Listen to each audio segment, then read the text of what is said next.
न वो किसी पर पड़ रही है, वो मुझको अभी कंसिडर करना है, न वो उसकी उत्पत्ति कब हुई थी और कहाँ हुई थी।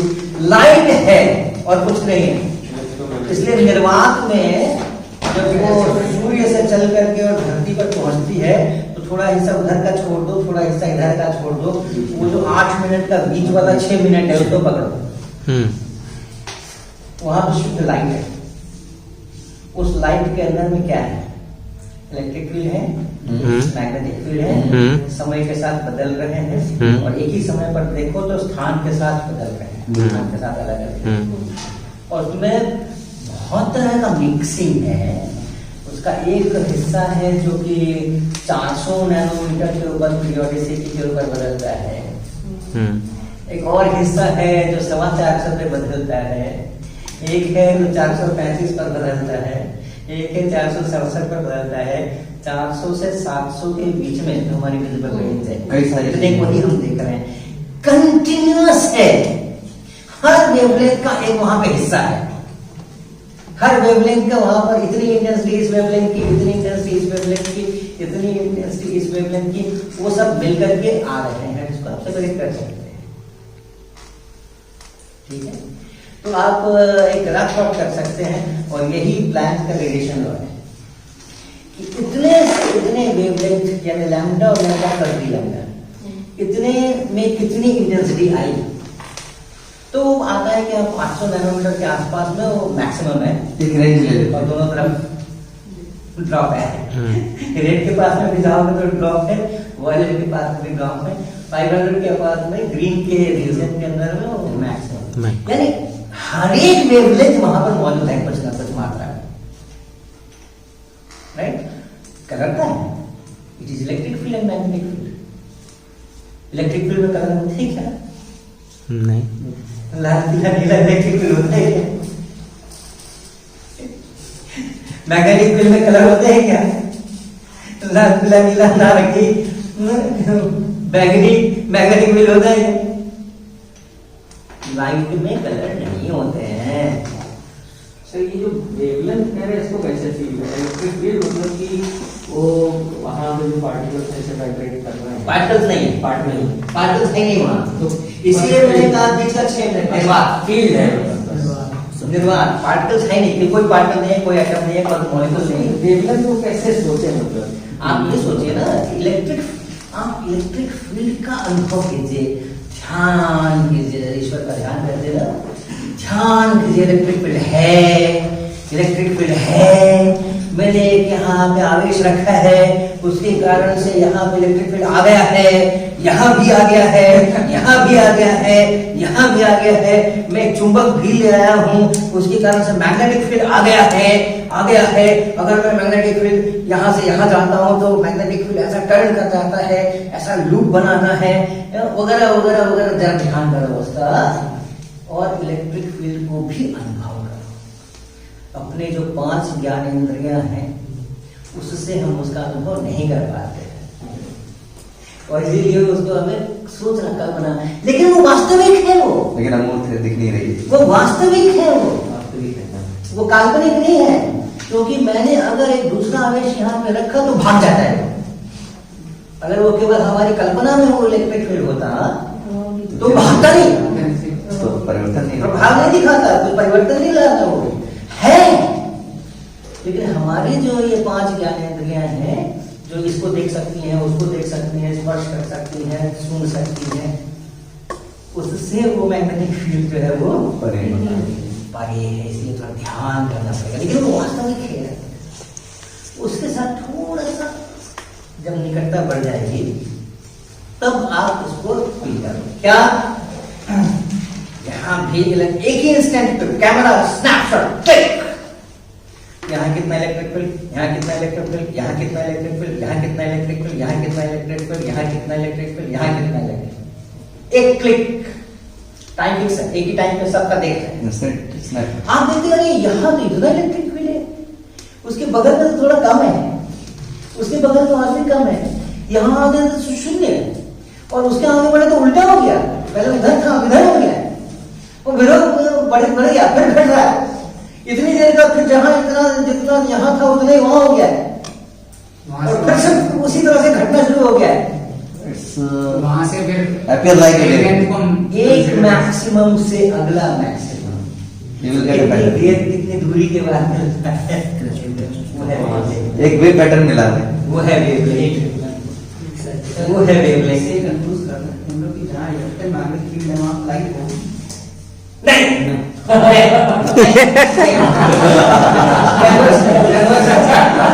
जहां लाइट होगी वहां इलेक्ट्रिक फील्ड मैग्नेटिक फील्ड होंगे, लेकिन जहां पे इलेक्ट्रिक मैग्नेटिक फील्ड है वहां लाइट का होना आवश्यक नहीं है। ओके, तो इस तरह से वो वेवलेंथ की कल्पना कीजिए, उसकी फीलिंग लाइए। और ये देखिए कि जो आपने ग्रीन लेजर का मतलब सोचिए, ये तो एक वेवलेंथ की बात हुई आपने बताई तो। ग्रीन लेजर से आप शुरू कीजिए, उसमें एक ही वेवलेंथ, उसकी जब कल्पना आ जाए तो रेड लेजर को सोचिए कि अरे उसकी तो वेवलेंथ जरा अलग कैसे है, और फिर आप सोचिए कि रेड ग्रीन एक ही साथ चला देते हैं ना दोनों, तो अब जो लाइट दिख रही है यहाँ पे 400 वाला भी वेवलेंथ वाला भी है, 700 वाला भी है, और उसके बाद तेरे के ग्रीन लेजर रेड लेजर नहीं, हम दुनिया भर की लेजर ला करके मिला करके डाल देते हैं, that is white light. Sir कैसे नैनो मेक करते हैं ना, तो फिर कैसे इमेजिन भी नहीं हो सकता है।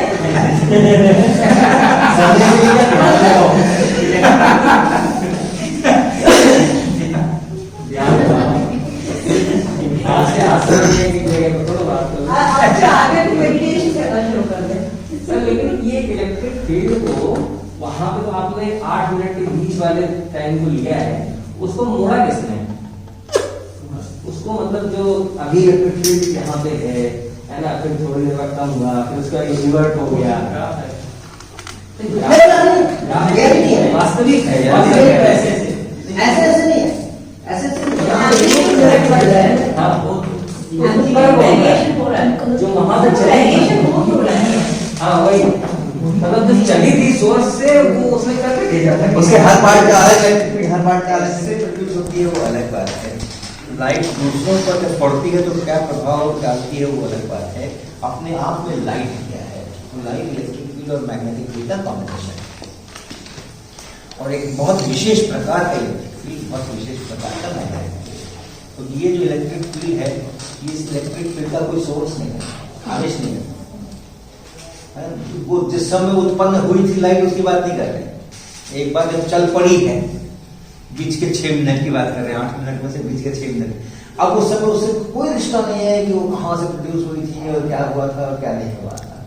अब इस लाइट का कोई सोर्स नहीं, कोई आवेश नहीं है, निर्वात में कहीं कोई आवेश नहीं है, फिर भी इलेक्ट्रिक फील्ड है। निर्वात में कहीं कोई धारा नहीं है, विद्युत धारा नहीं है, फिर भी मैग्नेटिक फील्ड है। ये इलेक्ट्रिक फील्ड टाइम के साथ बदल रहा है, और ये बदलता हुआ इलेक्ट्रिक फील्ड ही चुंबकीय फील्ड बना रहा है, और बदलता हुआ चुंबकीय फील्ड ही इलेक्ट्रिक फील्ड बना रहा है। ये बहुत विशेष कॉम्बिनेशन है। अब जो पूछ रहे थे ना कि अगर इलेक्ट्रिक फील्ड है और मैग्नेटिक फील्ड है तो लाइट है क्या? नहीं, लाइट में जो इलेक्ट्रिक फील्ड और मैग्नेटिक फील्ड है बहुत विशेष कॉम्बिनेशन में इलेक्ट्रिक फील्ड मैग्नेटिक फील्ड बनाता है, मैग्नेटिक फील्ड इलेक्ट्रिक फील्ड बनाता है, एक दूसरे को सस्टेन करते हैं और लाइट आगे बढ़ती है। कलर्स का कोई सवाल ही नहीं, सिर्फ इलेक्ट्रिक फील्ड मैग्नेटिक फील्ड में एक जो पैटर्न है स्पेस के अंदर में, कहाँ कम कहाँ ज्यादा कहाँ रिपीटेशन, उससे वेवलेंथ डिसाइड होता है। और एक ही जगह पे अगर हम अपने आंख गड़ा कर देखें, समय गुजरने दें, तो यहाँ भी हम देखते हैं कि अभी इतना फील्ड था, अभी उससे कम हो गया, अभी उससे ज्यादा हो गया, अभी दिशा पलट गई। तो यहाँ पर भी हमको एक बात कर सकते हैं टाइम पीरियड की, कितने टाइम के बाद वो रिपीट करता है पैटर्न, तो वहां से फ्रीक्वेंसी आती है, वहां से फ्रीक्वेंसी डिसाइड होती है, वहां से वेवलेंथ डिसाइड होती है, और रिश्ता है प्रकाश के वेग का इसके और उसके साथ, है ना? इसके और lambda into time period is velocity into time period is wavelength, वो रिश्ता है, उसके अनुसार चीजें चलती हैं। कलर्स कहीं नहीं आते, कलर्स कहीं नहीं आते। अब कलर्स आते कब हैं? कलर्स आते हैं जब हमारी आंखें आती हैं चित्र में, जब हमारी आंखें आती हैं, इस पूरे डिस्कशन के अंदर आंखें जब इन्वॉल्व होती हैं और प्रकाश जब आंखों पर पड़ता है इलेक्ट्रिक फील्ड और मैग्नेटिक फील्ड जब हमारी आंखों पर पड़ता है, और आंखों के अंदर का इलेक्ट्रॉनिक्स है, आंखों के अंदर में बिलियंस ऑफ सेंसर्स लगे हैं। जैसे आपके स्पाइस में सेंसर्स लगे हैं, आवाज होती है, उसके कारण से वो जो सेंसर है वो उसको पिक करता है और पिक करके वोल्टेज में कन्वर्ट करता है। और वो वोल्टेज आपने स्क्रीन पर देखा, आप आवाज थोड़ी देख रहे थे, आप आवाज थोड़ी देख रहे थे, आप वोल्टेज देख रहे थे। लेकिन ये सेंसर है जिसने आवाज को लिया और उस आवाज को वोल्टेज में कन्वर्ट किया, और voltage as a function of time वो आपने वहां पर डिस्प्ले कर देखा। तो उसी प्रकार से हमारी आंखों के रेटिना में ये जो सेंसर्स है, जिसको कि छड़ और शंकु कहते हैं, रॉड्स और कोन्स कहते हैं, वो इसी प्रकार के सेंसर्स हैं। उस पर जब ये लाइट पड़ती है, इलेक्ट्रिक फील्ड, मैग्नेटिक फील्ड पड़ता है, तो वो उसको वोल्टेज में कन्वर्ट करते हैं, है ना, वोल्टेज में। जैसे ये सेंसर मेरी आवाज को ट्यूनिंग फॉर्क से बजाया, वो जो आवाज है वो आवाज पिक हो रही है और वोल्टेज में कन्वर्ट हो रही है। उसी प्रकार से ये जो रोशनी आ रही है उसका इलेक्ट्रिक फील्ड और मैग्नेटिक फील्ड जो पड़ रहा है उस सेंसर को वोल्टेज में कन्वर्ट हो रहा है, वोल्टेज क्रिएट हो रहा है, सिग्नल्स, वोल्टेज के पल्सेस क्रिएट हो रहे हैं। और हर एक बिलियंस ऑफ सेंसर्स है, हर एक से वो वोल्टेज के जो पल्सेस हैं वो फिर नर्व्स, जो ऑप्टिकल नर्व्स हैं, उसके माध्यम से वो ब्रेन तक जा रहे हैं और वहां उन वोल्टेजेस की एक प्रोसेसिंग हो रही है। तो जिस तरह हम लोग सीटी स्कैन करते हैं, चीजें करते हैं, तो क्या होता है, वोल्टेजेस क्रिएट होते हैं, उसके कंप्यूटर में क्या जाता है, इमेज नहीं जाता है, हमारे इसका उसका इमेज वहां नहीं जाता है, वोल्टेजेस जाते हैं। लेकिन उन वोल्टेजेस से वो इसको क्रिएट करके हमें पिक्चर दिखाता है, वो हमें पिक्चर दिखाता है। कहाँ तो वोल्टेज है, इतना वोल्ट, उतना वोल्ट, उतना वोल्ट, उतना वोल्ट, और कहाँ एक अच्छी सी पिक्चर दिखाई पड़ रही है, हमारे ब्रेन का पूरा स्कैन दिखाई पड़ रहा है, ये दिखाई पड़ रहा है वो। तो वो एक अलग प्रोसेसिंग है, वो अलग सॉफ्टवेयर है जो उन वोल्टेजेस से उसके सोर्स के साथ में मिला करके रिक्रिएट करता है इमेज, और वो रिक्रिएट की हुई इमेज हम लोग फिर देखते हैं। हमारे आंख के जो सेंसर्स हैं वो इन वोल्टेजेस को क्रिएट करते हैं, और ये वोल्टेजेस ऑप्टिकल नर्व से अब अंदर जाते हैं, वहां फिर इसकी प्रोसेसिंग होती है, और वो प्रोसेसिंग होकर के जो हमें दिखाया जाता है वो कलर्स है, जो कि सर आईआर के लिए सेंसर, वो कलर्स है। अरे आईआर छोड़ो, अभी तो विजिबल में पहले समझ लो, तो विजिबल को तो अच्छी तरह समझ लो, उसको समझ लेंगे तो उसमें क्या है, आईआर में एक्सटेंड करेंगे तो वहां पे कलर्स यूज होते हैं। अब डिफरेंट वेवलेंथ्स के जो इलेक्ट्रिक फील्ड, मैग्नेटिक फील्ड होते हैं, उनके कारण वोल्टेजेस जो है वो डिफरेंट टाइप के होते हैं, और किस कॉम्बिनेशन में कौन कितना जा रहा है, कौन सा वेवलेंथ कितना जा रहा है, कितने परसेंट ये वेवलेंथ, कितने परसेंट मिक्सचर है ना वो सारा, तो उसके अनुसार फिर वो जो हमारे इमेज बनता है फाइनल, वो डिफरेंट बनता है। लाइट के अंदर में एक खास वेरिएशन है उन वेवलेंथ्स और इमेज का, लेकिन वो जब किसी वस्तु पर पड़ करके और तब वहां से मेरी आंख में पड़ता है, तो वो वस्तु भी अब रास्ते में आ गई है, वो वस्तु भी रास्ते में आ गई, वो वस्तु जो है उसको बदल देती है, कुछ वेवलेंथ्स को ज्यादा हमें हमारी तरफ स्कैटर करती है, कुछ वेवलेंथ्स को रोक लेती है, कुछ को ऑब्जर्व कर लेती है, तो वो जो वस्तु है वो उसका भी अब हिस्सेदारी बन गई है उसकी। तो उसके अनुसार हमारे इस शर्ट से आ रही है कि आपको उससे आ रही है कि कहाँ से लाइट आ रही है, उसने कौन कौन से वेवलेंथ्स को मॉडिफाई कर किया है, उसके अनुसार वो इमेज बदलता है। इसलिए कभी ब्लू, कभी रेड, कभी ऑरेंज, कभी ये, कभी वो हमें दिखता है, ठीक है ना। और 7 का जैसे आप कहते हैं, 7 वो एक इन सारी चीजों को अलग छोड़ देते हैं, जो हमें दिखते हैं कलर्स, हमने उसको ब्रॉडली 7 भागों में बांटा है, ब्रॉडली 7 कैटेगरी बना दी, ब्रॉडली, ये बहुत बड़े परिपेक्ष में एक तरीके से मोटा मोटी हमने 7 भागों में बांटा है। अगर ये 7 कलर्स एक्यूरेटली होते, 7 ही कलर्स होते हैं, तो फिर वो कपड़ों की दुकान में जा करके रेड की कलर्स मैच कराने का जरूरत नहीं पड़ता कि मेरी ये रंग की साड़ी इससे मैचिंग कपड़ा है, तो कराने का जरूरत नहीं पड़ता। वो दुकानदार से 25 बार नहीं ये वाला ग्रीन चाहिए, दूसरा ग्रीन लाओ, दूसरा ग्रीन लाओ, दूसरा ग्रीन लाओ, ब्रॉडली हमने उसको 7 भागों में डिस्ट्रीब्यूट किया है अपने हिसाब से, और जो सहूलियत के लिए बस। सहूलियत के लिए करो कि चलो एक बार लाल कर दिया तो एटलीस्ट वो इतने सारे तो नहीं दिखाएगा, ग्रीन ब्लू वाला तो नहीं दिखाएगा, तो लाल में से ही दिखाएगा, उसी में से चूज करना पड़ेगा। तो ब्रॉडली हमने लाल कहें देखिए यहाँ से लेके यहाँ तक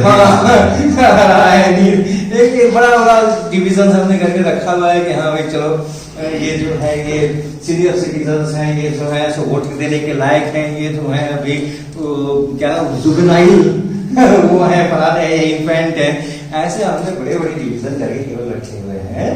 और ऐसे तो कलर के हमारे सेंसेशन जो है वो भी कंटिन्यूअस है, वो भी कंटिन्यूअस है। कलर ब्लाइंडनेस होती है तो वोल्टेजेस नहीं चेंज होता है हाँ, या सेंसर्स वही से होते काम हैं। नहीं करते कलर ब्लाइंडनेस के समय में कुछ कुछ आँख में टेप्टोनिसिटम क्या? टेप्टोनिसिटम मैंने पहली बार ही ना क्या बोले, फोटो रिसेप्टर होते हैं हाँ। जो प्रकाश की विसरण बढ़ा देते हैं प्रकाश को, हाँ। तो उनका वो क्या है? रॉड्स एंड कोन्स दो तरीके के सेल्स होते हैं रेटिना के ऊपर, उसी से रेटिना बनता है। तो रॉड्स अगर है वो रिस्पॉन्सिबल होते हैं इंटेंसिटी ऑफ लाइट के अकॉर्डिंग, जैसे मुर्गे की जो रिस्पॉन्सिबिलिटी हो जो सुबह जल्दी जगना रात में जल्दी सोना, लेकिन कलर्स के लिए कौन रिस्पॉन्सिबल होते हैं? जैसे कि वो कहते हैं कि परावर्तित होते हैं, रिफ्लेक्टिव होते हैं, तो वो रिफ्लेक्टिव लेयर होती है जिसको हम बोलते हैं टेप्टोनिसिटम। और आप उस पर लेक्चर दीजिएगा, हमें पता नहीं है उसके बेसिक्स पता नहीं है, इसलिए आपके प्रश्न का हम लोग अभी रिस्पॉन्ड नहीं करेंगे। Structure of light की बात कर रहे हैं। नहीं पता नहीं ना, अभी जब तक उनके शब्द को नहीं समझ रहे हैं तो उस शब्द से संबंधित प्रश्न कैसे ले सकते? कोई भी प्रश्न एक्सेप्ट करने के तहत आप अच्छी तरह सुनिश्चित हो लीजिए कि आप उनके प्रश्न को समझ लिया है आपने, तब भी उसका रिस्पॉन्ड करना को स्वीकार कीजिए, वरना उस इनविटेशन को रिजेक्ट कर दीजिए। उनको बताइए कि पहले हमें इसकी तैयारी करने के लिए पहले प्रश्न समझाओ ढंग से, फिर हम उसकी तैयारी करेंगे, तब हम रिस्पॉन्ड करेंगे। शिक्षक के नाते रिस्पॉन्ड करना हमारे लिए बाध्यता नहीं।